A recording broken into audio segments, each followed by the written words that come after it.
Can you hear me? Can anyone hear me? Let me just check this here.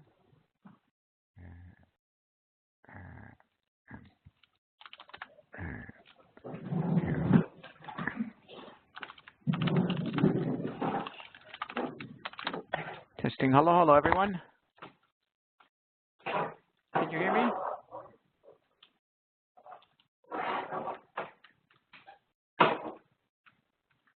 Hello, everyone.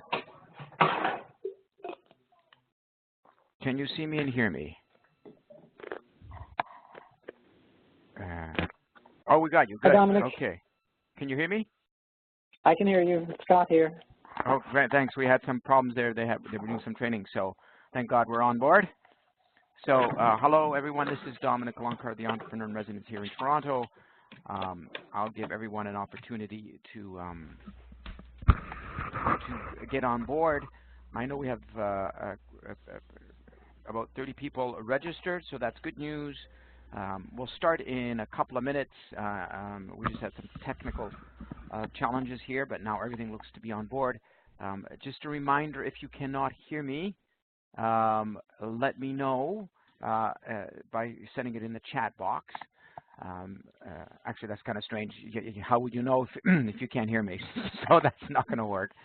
I will let people know by chatting here. Let me know if you can hear me and or see the screen. Yeah. Oh, I see. So Loretta Pick, you can hear me, but you can't see the screen. Interesting. How many people we've got here? You should be able to see the screen, I hope. You can't see the screen either. Okay, so I don't know why that is. I'll do something else here. I'm going to ask. I can't. No, the slideshow. So as long as you can see sorry, can you see the slideshow? Yes. Okay, thank you. And you can hear me, obviously, correct? Yeah. Can hear you, yes. Okay, fantastic. So the key is that as long as the majority of you can hear and see me, that means there might be a problem on your end. If you can't, and write a note. If you cannot hear me, slideshow. It's a problem on your end. Sorry, just sending this out. So because of technology, it's just the way this is. The key here is that you can see the screen and you can hear me, and that's the main thing. And I think right now I'm just going to quickly take a look who we have here. And I see we've got Esther, James, hello, Jenny, Jill, Kendra, Loretta, Megan, Ryan, Sandy, Scott, and Trevor. Hello from Toronto. I hope you guys are warm and safe in Newfoundland. I know you had some floods there in Corner Brook and some other out in Deer Lake. I hope everything's great out there. I will ask you to put yourself on mute because we're going to get this feedback. That would be great. And then if you've got any questions, to use the chat box, then you can certainly send questions that way. So, Dominik? Yes. Sorry, Karim. Can I connect the computer right now? It's I'm called in. Sorry, so can I reconnect? Can you reconnect? Sure. Yeah. Yeah. Okay, thanks. Do what you need to do. Right. You can. Hi, Dominik. It's Scott. Yes, Scott. I don't know if it's helpful, but for some people, like I'm watching the webinar on my laptop, but I'm listening in on my phone because just the way my laptop is, the audio is not well, so some people can do that too. Good to hear. I find that works pretty good. Okay, so I'm going to say some people can watch their laptop and listen via cell phone, right? Is that what I'm hearing you say, or phone? Via phone? Correct. Yep. Or that landline or anything like that. Okay, so I've sent that out to people just in case as we're getting all set up here currently and trying to get this, as you know, technology is always kind of funny, right? So I'll bear with you in a couple of more minutes, and then we'll start in 2 minutes just to get everything ready. For those of you that are listening in, if you can put yourself on mute, that would be great, so we don't get any static or weird feedback. That would be also helpful. So I just wanted to mention a couple of things during the course of this presentation. If you cannot hear me or something happens, you can't see the screen, shoot me off in the chat box that you cannot hear me anymore or see the screen. It does happen. If it's something on my end, I'll try to correct it. Sometimes it happens on your end, so just keep that in mind. I also know that we should have access to your emails and then be able to send this slide to you. And I'm going to confer with Scott. Is that possible? Correct. Yes. Yeah. All right. Fantastic, Scott. So at the end of this, and we can send the recording, right, of the webinar. Yes, we're recording it now as well. So fantastic. Yes, and we can send in as a recording right now. Yes, and we'll do that. So you're all, sit back and engage. That's what I request. If you need to take side notes, that's great. I always find it's nice to take some notes because that's how you learn, in my experience, best. And as we go along, it may be best if you have a question, either you can put it in the chat box, or if I open it up for Q&A, then the best way to do it is say, "Hi, this is Ryan here. I have a question," and then that allows everyone else to listen in. So that just is some kind of protocol, especially when we're doing these webinars. So this is the first of a series of webinars that we're doing, and it's the Generate Webinar series, and that I had done. I had gone out to Newfoundland, to beautiful Newfoundland, both in nature and in the people when I was out there in November. And that was on the Ideate workshop that I'd done out there. This is a follow-up to that. So the Generate Webinar series is to take individual pieces of the business plan and to see how that fits into the larger context. I'm based here in Toronto. I'm an entrepreneur in residence, and my role is to help people assess viability of their business idea and then help with their business plan, just to give you a bit of background of me in case some of you listening and don't know who I am, based here in Toronto. Okay, so this is the first series, and in this first webinar, we are looking at the core, or what I call operations. Now, one of the things that I'm a really big fan of is developing some kind of fundamentals and essential base in anything that you do, but it's particularly in business. So in a lot of business plans, you're going to see people start in a certain order, and I'm going to jump that because I think it's important, and I'll share that with you in a minute. But I like to refer to this as the core. What is the core of your business? And the core to me is really understanding what is it that you're offering, and then the back end, what does it cost you both in time, energy, effort, money to get this off the ground? And that's what this is about, and there's two major sections in the business plan that I'm going to focus on today. So let us get going, and some of you may have heard some of my talk before, but it's worth repeating, and that is that an idea is not a business. And, let's face it, we all get attached emotionally to an idea. We get excited, which is great. We think of passion. We think of possibility. An idea is always a starting point. So when we look at your business and what you're doing, especially in the ideation stage, when you're thinking about developing your business, the next stage is now to flesh it out, to really about fine-tuning. And to do that, I believe, one of the best ways is to have an effective business plan. Now, a business plan really is a tool So let's face it, it's just as good as what you write in it. So there are, for many people, a business plan, people don't like to write, or some people don't think it's effective. In my view, it all depends what you put in, right? If you put garbage in, you're going to get garbage out. But when we think about a business plan, and this is why it trips up a lot of people, a business plan is about the future path of the business.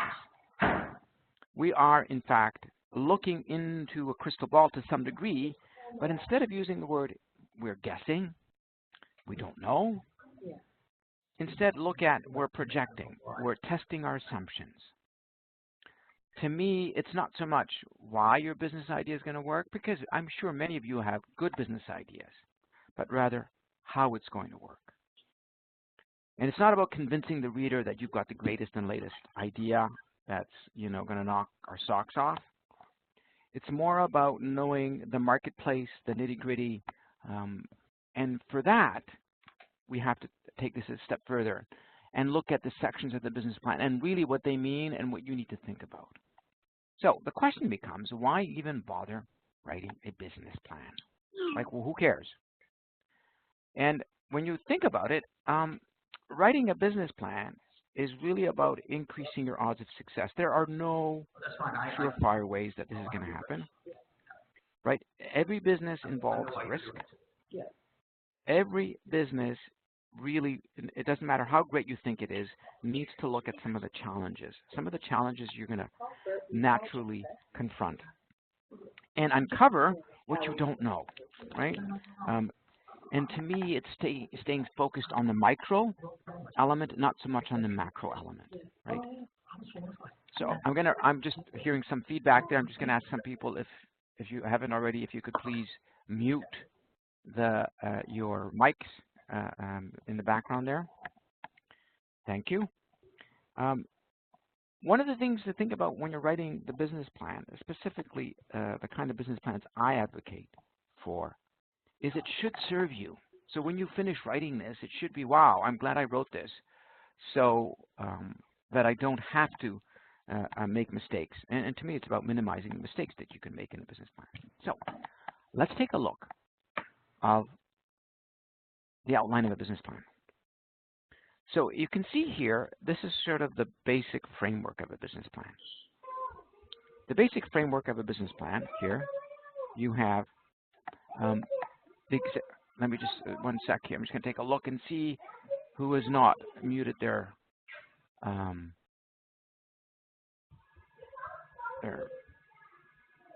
we should see who's not muting this. Just want to make sure we can mute. Oh. So can I ask people to mute their mics? Because I'm getting a sense here that we've got some people who are not muting their mics. Someone here is not muting their mic. I'll just take a quick look here. I'm hoping. I'll just take a look here back. Okay, we can continue here. Sorry about that. I will go back to where I am. So take a look at, and this is, of course, this is nothing new. This is not rocket science when we're looking at the executive summary, company profile, market research, sales and marketing, operations, and finance. Now, what's important here to note is that when you're looking at the business plan, some of this gets rearranged in some types of businesses, and in some it doesn't. So let's just take a look what this means, this business plan. I'm still getting feedback here. This is, sorry about this. I just need to find out why I'm getting this weird feedback, and I just for technology purposes. I'm just going to find out whose isn't muted.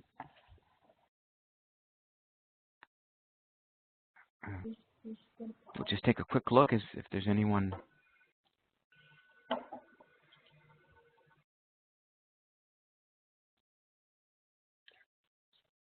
All right. Are we okay there? I think so. Super. Yeah.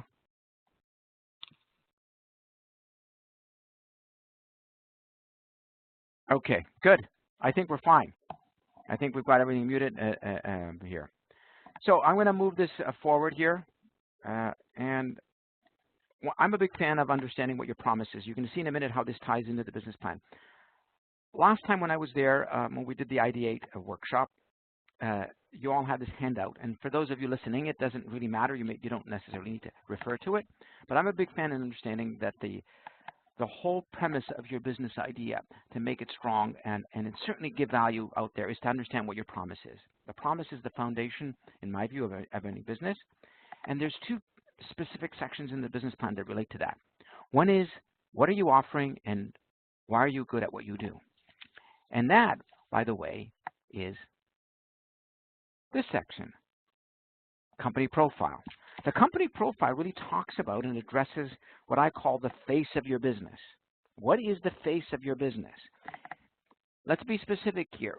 When we talk about the face of your business, we're talking about these three things. The first is, what do you offer in very simple terms?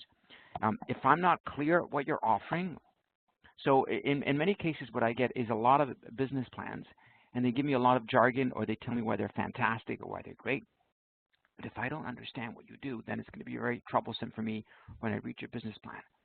So if I said to you, I'm an entrepreneur's coach, helping people with their business plans and making them more successful as an entrepreneur by coaching them on one-on-one, then you kind of understand what I do. And I haven't told you why I believe I'm good at what I do. So that's the first layer. What's your offer? And the second layer, again, what's your package? In other words, what are people paying for? And you list this. So you can start to see this, for those of you that attended the Ideate workshop, you're taking this now and you're putting it in this section of the business plan. You're putting in the company profile. The last piece is the value proposition, which is the key benefit. And again, a value proposition, and here are some examples, are benefits to your end user, to the customer. And there are some examples on here, and I want you to be really mindful and take a look at some of these examples and how some of them can get you in trouble. So if you talk about quality, then you have to define what quality means. You can't just say the highest quality. If you talk about great customer service, then define what customer service means. Is it the best selection, quickest delivery, easiest to use, or is it convenience? Each of these particular benefits, and the way to look at this really is, you need to be specific enough about your value proposition or benefit without turning it into a feature. So what that really means is, you don't want to now get so narrow and talk about, if you're selling shoes, for example, that, this shoe is made up of, of the top cowhide leather and the greatest pigmentation, or whatever the case may be. That becomes a feature now. It's no longer a benefit. So the feature is what we see and what we can touch. Benefit is an emotional payback, if you like. And so there's a fine line of being, you need to be a bit specific, but not too specific. And you can't be vague either, right? And that's where people get, sometimes in my view, get too vague, highest quality or great customer service, or solving a problem or solving a need. That's certainly not, in my view, much of a benefit to anyone, right? What you want to think about in this scenario here is to avoid at all costs selling on price. So telling me that yours is the least inexpensive is probably not a good value proposition. And the reason for that, and again, just to reiterate, the reason for not selling on price is that it's not just that someone else can be cheaper than you, but then the only discussion you and I will ever have is price. What happened to the many reasons why I think you're worth every penny? Your job as an entrepreneur is to talk about why it's so important that you sell on value, and then you have 10 reasons to reiterate, like, for example, why you've got the highest quality. And then you talk about it's 100% organic, and it comes from certain parts of the world, and there's quality control, and then you speak to that promise, right? This is where I'm getting at. The promise becomes the key to everything in your business idea, because in the early stages, the promise is going to be fundamental. At the same time, if you're trying to sell on being socially responsible, which is fine, but it can't be a side benefit. It can't be a sort of kind of, well, I'm going to give 10% to charity, which is fine, but is that really the reason why I'm buying from you? If it's the main reason, then certainly that can be your key benefit.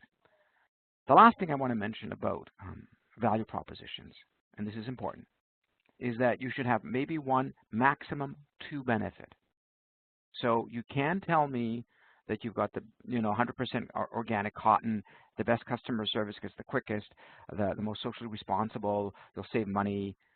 If you go on a tangent with this, you're actually, what you're doing, you're diluting your promise. You're adding less credibility to your promise.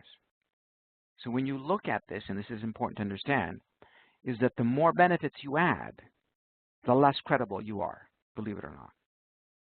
Now, don't get me wrong, you're going to have some side benefits possibly down the road, but as you start thinking about your business idea, and especially in this section, stay focused on one key benefit, one key promise. Okay, now, in addition to this, the other key segment in this section, and by the way, as we do this, keep in mind that obviously I could spend a lot more time talking about just value proposition. I am just looking at the overall picture of writing a business plan and key sections you need to think about. Management. Now, for those of you, again, who've taken the Ideate business plan, sorry, Ideate workshop that I did in Newfoundland, the Ideate workshop talked about one of the key elements, and that is the person behind this. In this case, for the most part, it's going to be you. If you had a team behind you, you can certainly talk about that. You cannot talk about people who are not owners, that they become part of other section of your operation. You'll see in a minute. But under management, it really needs to be about you or your team. And when you're talking about who is this person behind the business idea, because, really, as I said to you before, an idea is not a business. I want to know more about who's the person behind the idea. What is it that you're offering me? One of the things to always keep in mind here is to think about how heavy you are.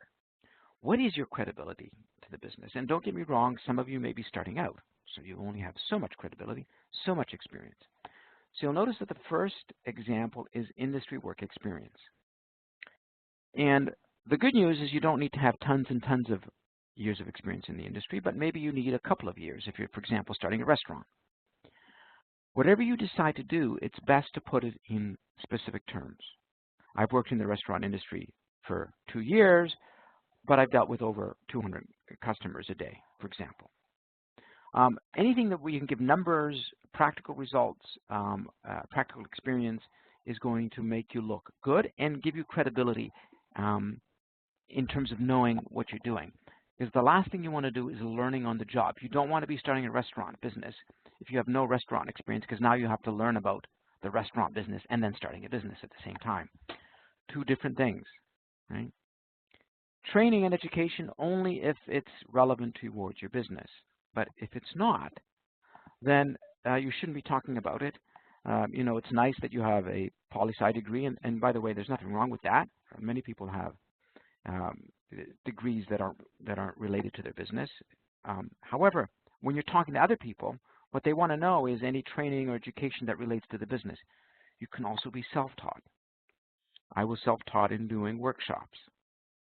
So my background is started a business doing career coaching, and also was self-taught in learning how to do workshops. So self-taught is great, especially when you can give credence to it. For example, I could say that I've done over 300, 400 workshops. Some of you may have customer contacts. So for example, if you're doing an import-export business, I'm less concerned about whether or not you've got 16 years of experience. I want to know, who are your contacts in the company, in the country you're importing or exporting to and from. Industry contacts. Some of you, for example, also may be, for example, I had recently someone I spoke to who wants to start one of these game stores, these board games. But they're so passionate. They know every game in the world, and, they really know it inside out. So they have a deep interest, a deep passion, and they can speak to it. So that can come from your learning experiences as well, as long as it's true and you've been doing it for a while. So any of these and a combination of these can qualify under the management section of the business plan. Right. And those two areas that I talked about are crucial when we talk about company profile. Take a look here. And by the way, at the end of this webinar, we'll give you a link where you can look at our business plan writer, this tool that you can plug all of this information in and start writing away. But if you look at the company profile, which is the first page that I pick up when I look at a business plan and that I investigate, I go, okay, so what is your offering? What products do you have? What's your value proposition under business overview? The second key thing is I look at who the person is behind this, which in most cases will be you, management. So 1.2. There's vision and mission, and only because of time here, right? I don't have time to go into a lot of detail. You need to realize that in a vision and a mission, it can be extremely helpful towards your business, but ironically, it's much more helpful to you than your customers. Most customers are not going to look at your vision and mission. They really don't care, quite frankly, unless it's a social purpose business. They want to know what's in it for them. But this can be useful for you because if you know what you want to achieve in your vision and how you want to serve, which is your mission or your purpose, then that's going to keep you on course. That's all I'll say for that at this point, and you may have further questions. Company history, please talk about anything you've done to date towards your business. And some of you may not, right? Some of you obviously may not have company history because you don't have a side hustle. You haven't done anything on the side at this point. Legal structure, again, just ensure it's either a sole proprietorship or incorporated or a partnership. Choose one of the three. You can take a look at which of those three makes the most sense for you. I usually tell people when you're looking at legal structure, follow the norm in the industry. If most people in the industry, when they start out, do a sole proprietorship, it's good sense to follow that. And the last piece is goals and objectives. This is something that you measure towards. Being an entrepreneur is so important to have some kind of measurement tool. And by goals and objectives, I mean that telling me you want more market share or brand awareness is not a goal. A goal has to be measurable and a deadline. So something like have my website up and running by February the 1st, 2018, or have sales of $10,000 by March 31st, 2018. That I can pick up the phone and call you and say, so have you achieved that? And that for an entrepreneur is really important. Just like I would ask you, so when do you want to submit your business plan? By what date? Because I can pick up the phone and say, well, where's your business plan? You said you'd have it to me by April 1st. Okay, now the second equation about your promise is how will you fulfill this? So how do I know this to be true? So you can see I'm a big fan of this word promise a lot, only because I find that too many entrepreneurs spend far too much time thinking about how they're going to market and not enough time in this section, the promise. Now, in my view, you'll see fulfillment of the promise is a second piece of the puzzle, which you can find on your business plan, and that happens to be operations. This is it's a separate section in the business plan called operations, which is the day-to-day running of your business. Is what I call the back end, right? The back end is, so if the company profile is the face of your business, the front end, what people see, this is the part that a lot of times they won't see. So let's take a look what that fits in the business plan outline. So if you look at company profile, which is, the face of the company, the value of your business, market research, which we'll talk about in the next webinar and next week. Market research is understanding the marketplace and who your best customer is. Sales and marketing is really about how do you get customers. Operations now is this back end, the day-to-day running, and how do you keep customers. So that's what we'll focus on. But what you're hopefully seeing here is that I'm looking at company profile and operations taken together as your promise. And you can see why we have two major sections now, and I've tend to group them under one keyword, the promise, because I think it's so important. So let's take a deeper dive in what that means, this section number 4, typically in a business plan, what that looks like. So for those of you that have a location-based business, a physical location, then your business plan obviously has no legs unless you can talk about where it's going to be located. So this will be located in Corner Brook at, Broadway Avenue. What's the size of the retail location, for example? What's the square footage? What's the lease? What are the leasehold improvements? It's really important because your business plan will be different if I open a door in Corner Brook than if I open it in St. John's. So location becomes a critical piece to the business plan, and sometimes people will start a business plan, and I say, well, you really need to get out there and talk to landlords and have some idea of where you're going to be located, because that'll set the tone for the business. For those of you, however, who have, for example, a virtual app or a high-end website. You need to talk about the technology that you're using. Even though this isn't a physical location, this is what I call a virtual location. This should not be confused with, you know, having a standard website and e-commerce site, which is fine, which we'll talk about. This is about an app that if you don't get the app right, if you don't get the technology right, your business can't function. And that's why this becomes crucial. So how much is it going to cost to get this app? What kind of specific technology do you need? And that's what you would talk about here. The other area is legal issues. So some of you opening up a particular restaurant will need to get health inspectors coming in from the city.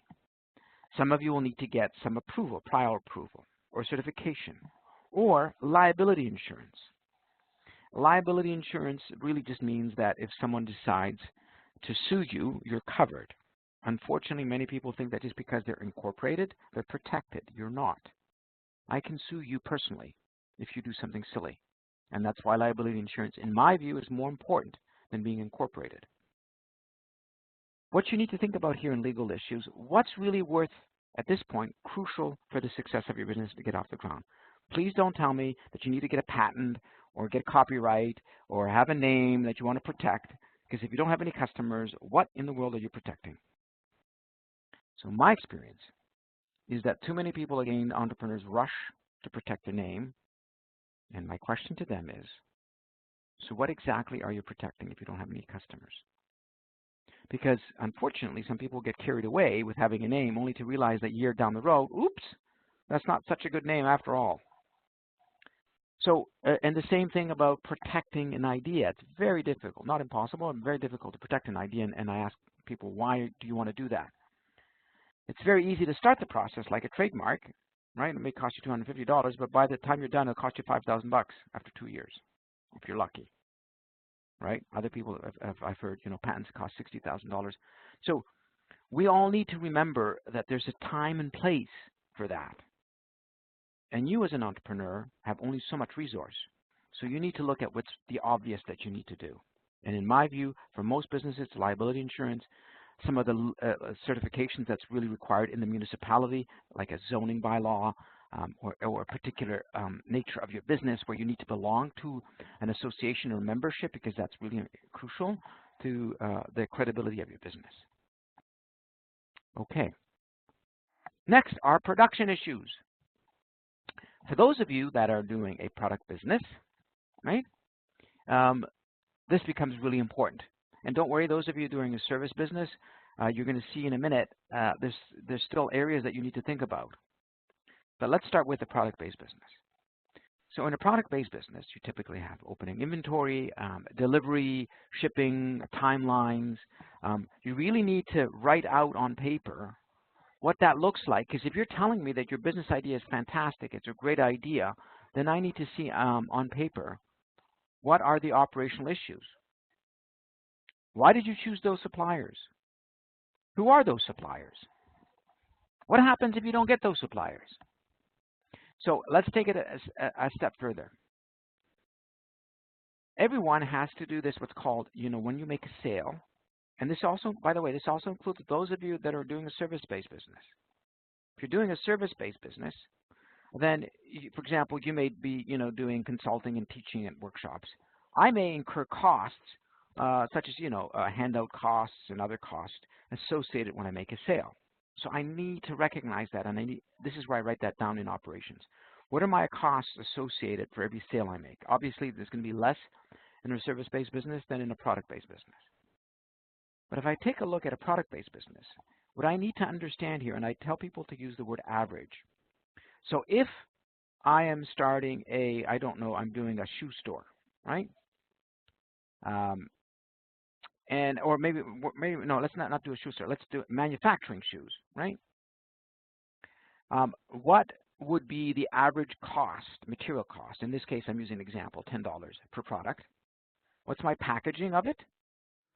Labor, and by the way, you need to include labor so that if you hire someone, even if you decide to pay yourself, which is fine, but if you hire someone, you can do it. Too many entrepreneurs say, well, I'm just going to pay myself.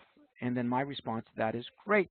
what happens if you hire someone and you realize, oops, I can't pay them because I only paid myself, 50 cents an hour, and no one's going to do that. So that's why you include that. You include any other related costs like shipping and duties so that you end up with an average cost per product, per unit. Always start with a minimum run, even if you can get discounts if you order larger runs. Again, please be careful because too many entrepreneurs want to order like the maximum discount run. If I order 10,000 units, I'll get a discount. Yes, I say, but what if you don't sell it? Then you're in a bigger pickle. And understand what the industry markups are. This is, everyone has to do their own research. However, when we get into marketing, you'll see in the other webinar, you should not sell it based on an industry markup. Your customer doesn't care what the markup is. They just know how much they're paying for your product and service as it relates to other products. So you need to know what it is in the industry. It doesn't mean you need to sell by that, because you'll see when we get into marketing. Now, let's take this a bit further. Other production costs. Some of you, for example, may have notable fixed costs. Like, you have a big storage unit that you need to get for your particular business. Membership fees or conference fees are really important. Let's say in your business, you need to spend on that. Or capacity issues. I get this a lot. People say, well, I'm going to be working in my basement, which is fine because, you don't want to be spending money. And by the way, you shouldn't be spending excessive money on renting space if you don't need to. You can certainly spend money on co-working space if you need to. But capacity issues, at what point will you be so big that you can't do the work anymore yourself personally and that you have to hire outside? So you need to know that. You have to address that. Really what you're thinking about is all of the nitty-gritty day-to-day operations and the cost that you think you'll incur when you run your business. Because if you don't do this, it's going to be very difficult when you go to do your cash flow, which we'll talk about in the last webinar. Now, let's move this a bit further. Part of this section is labor. And in labor, what's important to keep in mind is that as much as possible, unless of course you offer, opening a restaurant and a cafe where you have to have employees, you need to look at subcontracting your work out to others. And then in there, you need to write, so who are you going to be subcontracting your work to? How much will you be paying them and why them? Do you have your contacts already? So this sets the tone because remember, your company is represented by whoever's doing the work, whether it's you, whether it's your friends, whether your grandmother's helping you, that's your business. When they touch your product or service, they're representing the company. So you need to be clear that they are the best face for your company, and writing who they are in here helps you do that. For some of you may have a larger team, like you may have partners, then you write out the roles and responsibilities. It's always helpful to know what each partner is doing, for example, if you have a partnership. This really is important because if you don't do it now, later on it may be difficult to come to terms with, well, I thought you meant this. No, that's not what I was going to do. I thought you said this. And part of the reason why you're doing a business plan is to clarify expectations. Let's be very clear. This is not something that you want to take someone to court to, right? This is clarify expectations. This is what we agreed we do. This is what I agreed I would do. Has this changed? Okay. The last piece, then we're going to go back up. I'm going to open up for some questions because I like to keep a lot of time for questions. The last piece of the puzzle here is customer service. Customer service is when you make a sale, what's the process of doing business with you? So the best way to understand this is I use the example of franchises. Franchises, when you walk into a Tim Hortons or McDonald's or any of the other franchises out there, there's a system they follow.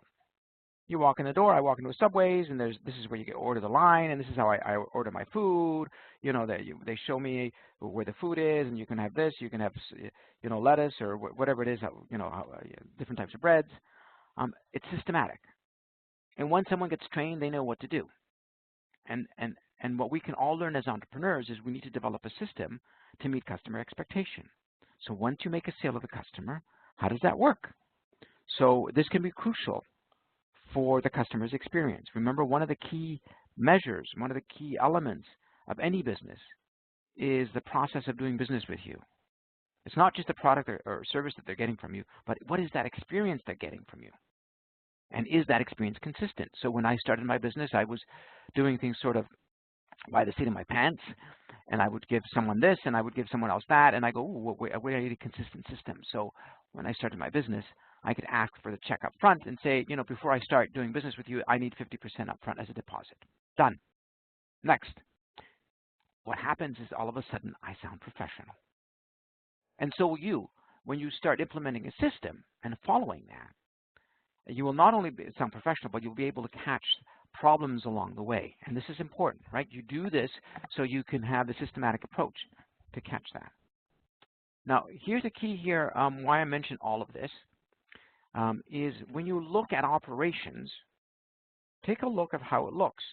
So in operations, if it's applicable, you talk about location. If you work from home, you don't have to talk about that, obviously. You can just say you're a home-based business.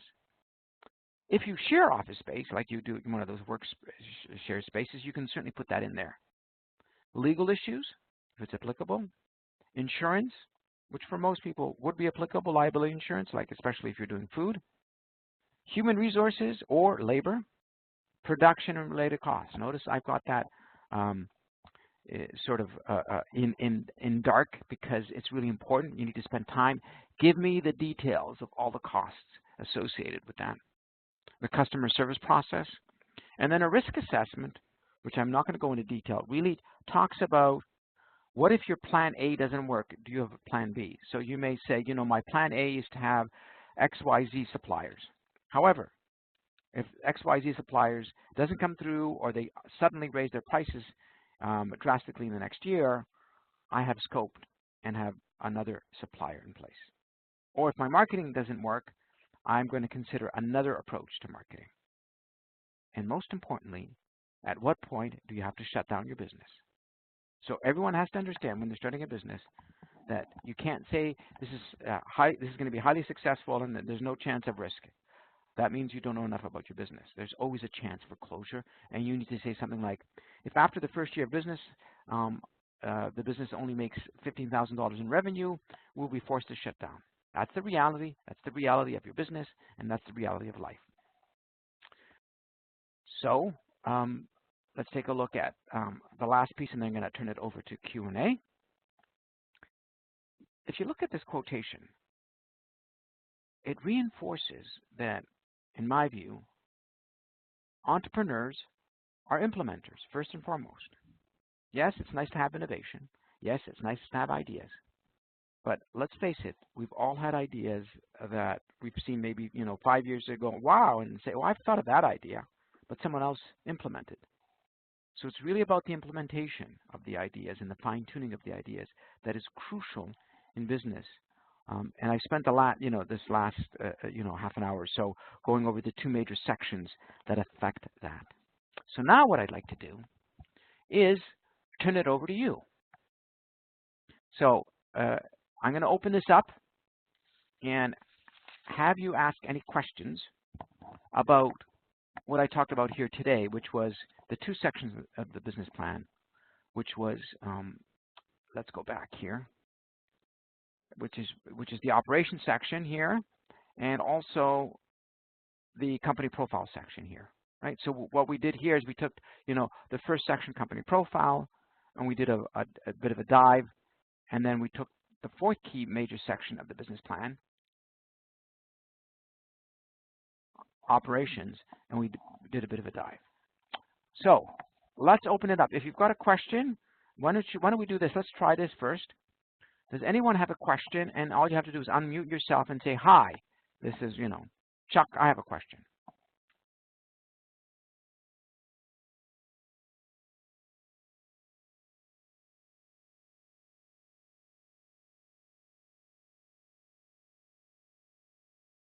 No? So here it is. So good. So we've got a question here. Let's just open this up.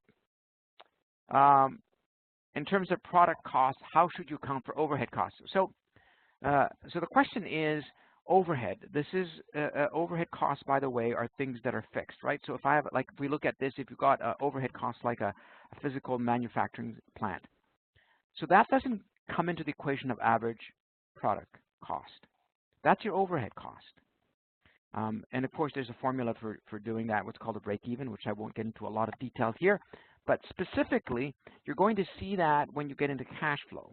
An overhead cost is really your investment when you start your business. So, you know, that's why, for example, if you decide to get a loan from Futurpreneur, that money that you ask for can be for overhead costs. I need new equipment. I need to spend $20,000 on new equipment. I need to spend first and last month's rent on the location.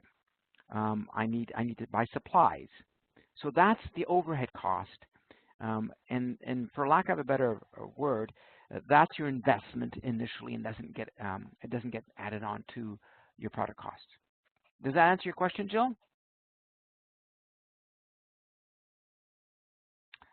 So Sandy says, are there any additional key differences in what you described from people providing services rather than making money for the time type business compared to product-based business ones? Well, the only difference that you have to be careful of, so can I ask Sandy, do you have something in mind? Can you give me an example? Because it always works best if you give me an example of a specific business.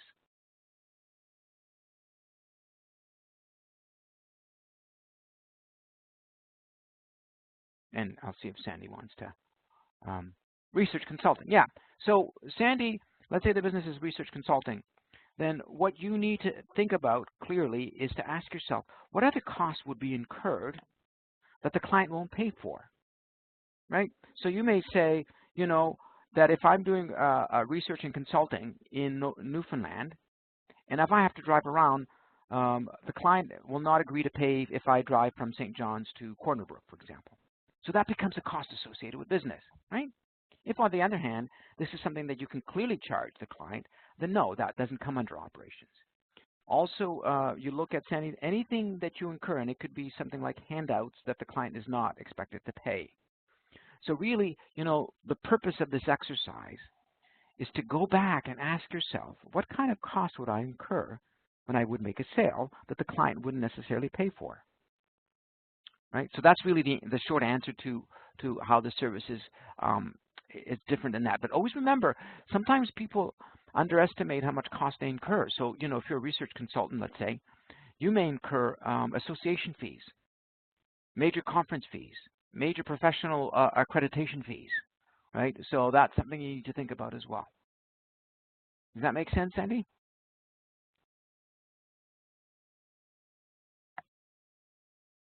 Okay. Does anyone else have any other questions related to either the business plan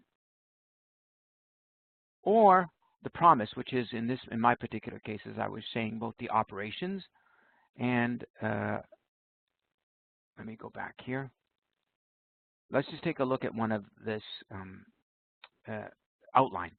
So what we did today in the short time that we had, we looked at the company profile of the business plan and operations, which in section 1 and section 4.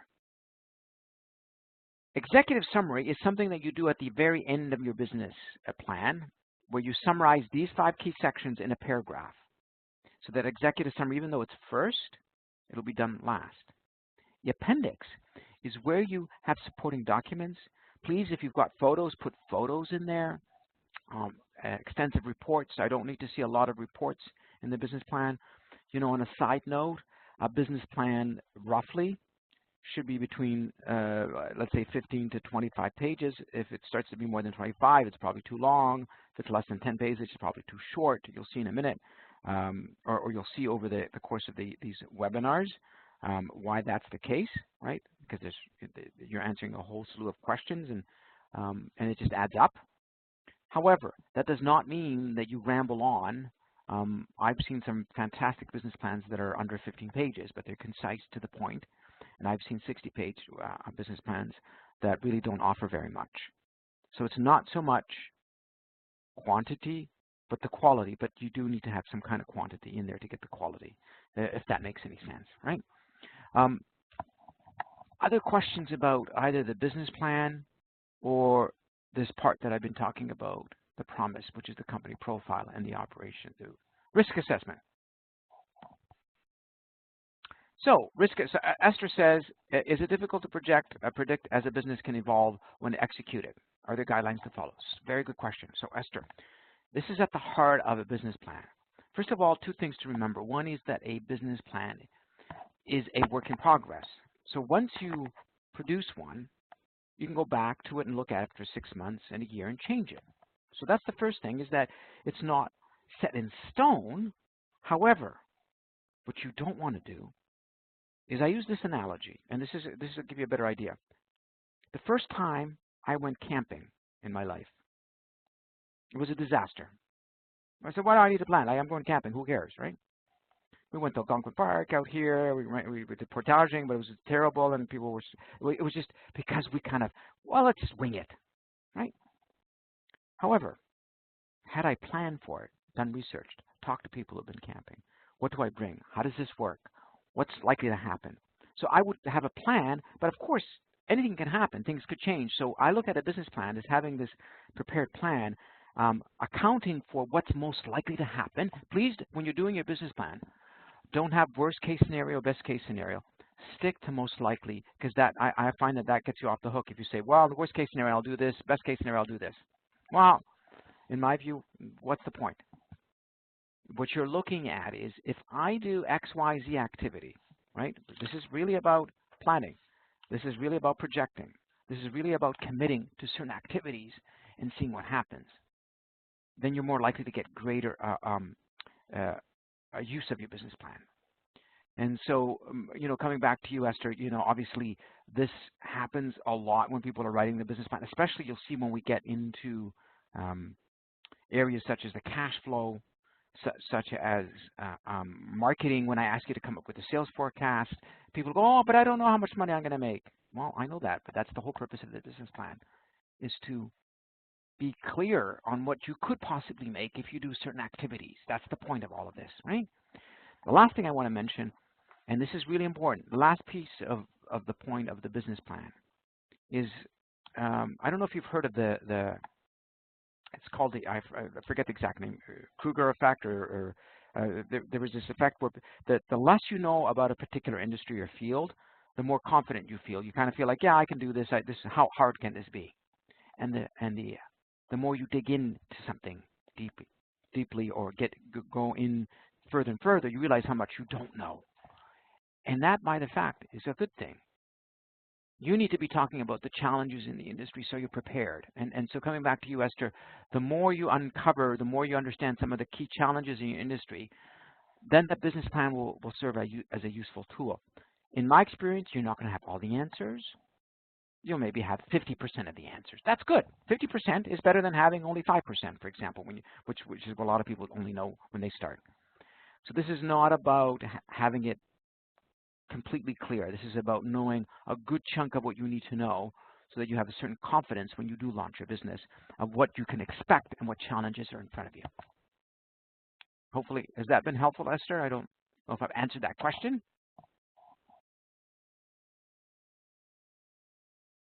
Okay. All right. So when I move this a bit, if anyone has any more questions, I will just go over here. I'm going to take you to what's next, which is the next webinar, which is next week. You can see here how this works. So we've just finished the core, or what I call the operations, right? And by the way, you're going to find that some of you may find this confusing. I'm talking about operations, but really I'm talking about the company profile and operations in the business plan. Right? I use the word core and operations to talk about the promise, but people typically use the word company profile and operations. It's just terminology here. Next week, we're going to look at defining who your customer is through market research, and that's an important piece of the puzzle. The following week, we'll talk about sales and marketing, which is really, in my view, one of the most troublesome pieces of the business plan, believe it or not. And it's something that most people get off and wrong, or I wouldn't say wrong, but certainly don't give it the proper attention it deserves. And then the last piece, which is cash flow, which people always talk about not liking to do, which may be true, but there's no way around it. You can't give this to someone else. You, as the entrepreneur, have to know your cash flow because it's fuel for your business. So I trust that this webinar has been useful. And by the way, please, as much as possible, go on our website under resources and start playing around with our business plan writer. And the business plan writer there is free. You can access it. You can play with it. You can save any information. And some of the things I've talked about here today, you can actually start inputting in both of those sections that I've talked about. We have a cash flow template you can download and use and start to use. And we have some crash courses. So there's some tools that in the meantime you can use and to your advantage. With that in mind, does anyone have any last question? Oh, here's a question. Yes, Trevor. Will the slides be available after the webinar? So yes, I've got assured that Scott has the email, and he will be. I'll email this to him, and he email the slides to you. So how are we doing here? Just checking in with everyone. Has this been useful?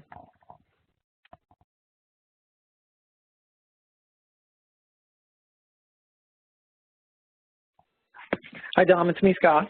Good. Go ahead. If I can jump in there, so instead of sending out the slides to everybody, if anybody wants a copy of the slides, can they let me know? And then that way, that would be the easier way to do it, okay? Yes. So, and how would they get in contact with you? Do they have your email address? Yep. I can type it in the chat box here right now.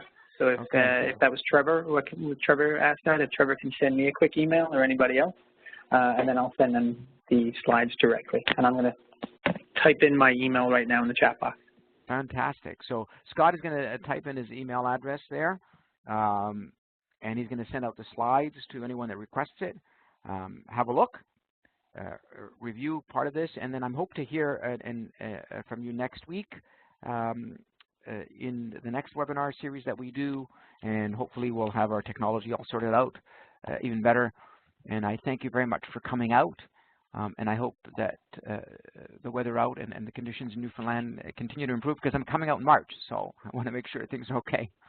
Thank you very much. And Dom, if I can just add in too, for those of you who don't know, Dominik is in Toronto, as he mentioned earlier, and I'm actually based here in St. John's, so I'm Futurpreneur Canada's only staff member in Newfoundland and Labrador. So if anybody has any questions about Futurpreneur Canada or to get those slides, I just put my email address there and my phone number. So please reach out to me.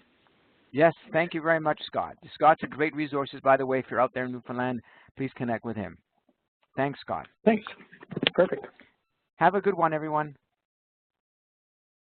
Bye-bye.